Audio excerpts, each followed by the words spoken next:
করেছে কেন? সেটা তো তুমি জানো। সেটা আমি কি করে জানবো? তুমি নিশ্চয়ই নাম দিয়েছো। আমি তো অনেকবার বলেছি রায়হানকে আমি খুন করব। টনি, তুই আমার ভাই। আমি তোকে ছোটবেলা থেকে আদর করেছি, যত্ন করেছি। তুই কতটুকু কি কাজ করতে পারিস, কখন কি করতে পারিস, এতটুকু ধারণা নিশ্চয়ই আমার আছে। আর সেই ধারণা থেকেই তুমি বলেছো আমি রায়হানকে খুন করেছি। আমি কেন সে কথা বলতে যাব? পুলিশকে বরং আমি নিজে বলেছি টনি কাজ করতে পারে না।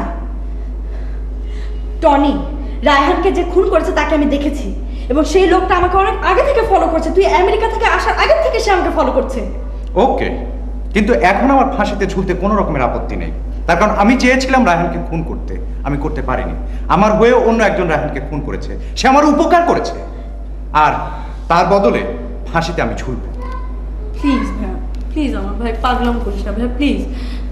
তুই উল্টাপাল্টা কোনো স্টেটমেন্ট দিস না। আমি তো জামিনের ব্যবস্থা করছি ভাইয়া, প্লিজ। না, লাগবে না, তুমি যাও, বাসায় গিয়ে ঘুমাও। I Tony, Tony.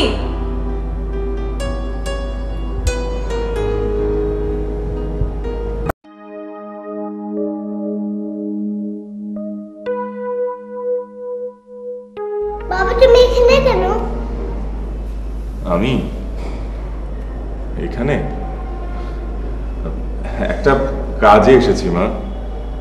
কিসের কাজ? অফিসের কাজ। মা কেমন আছো তুমি?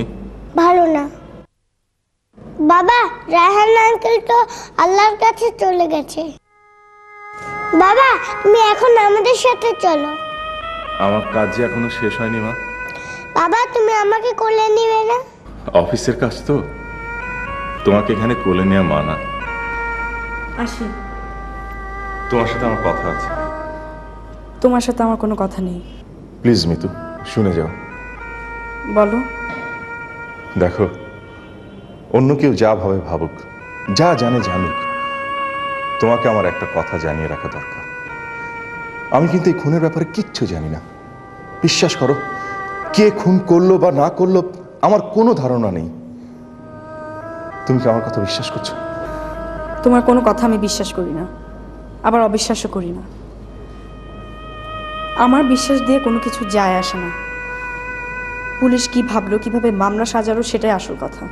আসল কথা আদালত কি ভাবলো না ভাবলো। আর সাহেব, আমি জানি রায়হানকে আমি আর ফিরে পাবো না, ও আর কখনো আসবে না। তোমার আর কিছু বলার আছে? আছে। টুয়ের দিকে তুমি খেয়াল রেখো। ওর জন্য কোনো টাকা পয়সার দরকার হলে আমার অ্যাকাউন্ট থেকে তুলে নিতে পারবে, আমি দেব। থ্যাংক ইউ, লাগবে না। আসি। I love you papa. I love you মা।